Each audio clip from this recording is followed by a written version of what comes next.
एक छोटे से गांव में एक साधु रहते थे जिनका नाम संत प्रहलाद था। वे हमेशा लोगों को सच्चाई, ईमानदारी और संतोष का पाठ पढ़ाते थे। गांव के लोग उनकी बहुत इज्जत करते थे, लेकिन गांव का एक युवक राजेश साधु के उपदेशों से असहमत था। उसे लगता था कि दुनिया में केवल धन और भौतिक सुख ही असली सुख है। राजेश ने सोचा, मैं साधु के इन निरर्थक विचारों को गलत साबित करूंगा। अगर मैं उन्हें दिखा दूं कि धन ही सब कुछ है, तो लोग भी समझ जाएंगे कि असली सुख क्या है।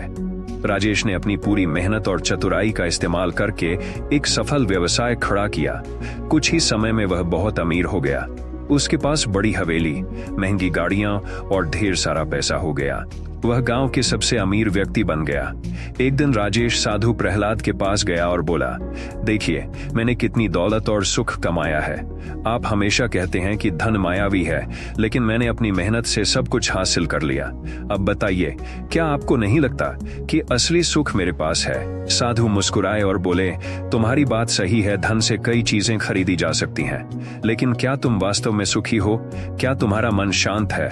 राजेश ने तुरंत उत्तर दिया, बिल्कुल, मेरे पास वह सब कुछ है जो किसी को भी सुखी बना सकता है। साधु ने कहा, अगर ऐसा है तो मैं तुमसे एक आखिरी परीक्षा की मांग करता हूं। अगर तुम इसमें सफल हो गए तो मैं मान जाऊंगा कि धन ही सब कुछ है। राजेश ने चुनौती स्वीकार कर ली। साधु ने उसे कहा, तुम्हें एक दिन के लिए इस गांव के सबसे गरीब व्यक्ति की तरह जीना होगा। तुम किसी से कोई मदद नहीं ले सकते और तुम्हारे पास केवल वही होगा जो उस गरीब व्यक्ति के पास है। अगर तुम दिन के अंत तक खुश और संतुष्ट रहोगे तो मैं मान लूंगा कि तुम्हारा मार्ग सही है। राजेश को लगा कि यह बहुत आसान होगा। वह तुरंत तैयार हो गया। अगले दिन वह गरीबों की तरह कपड़े पहनकर गांव के सबसे गरीब हिस्से में चला गया। उसे न तो अच्छे खाने का इंतजाम था, न ही रहने की जगह। उसे दिन भर मेहनत करनी पड़ी, लेकिन बदले में केवल कुछ रोटियां और पानी मिला। शाम होते होते राजेश थक कर चूर हो गया। उसका मन बेचैन था और उसे लगा कि वह इस स्थिति में कभी भी खुश नहीं रह सकता। वह साधु के पास लौटा और बोला, आप सही थे। एक दिन के लिए भी इस तरह जीना मेरे लिए असहनीय था, लेकिन क्या इसका मतलब यह है कि मुझे सब कुछ छोड़ देना चाहिए?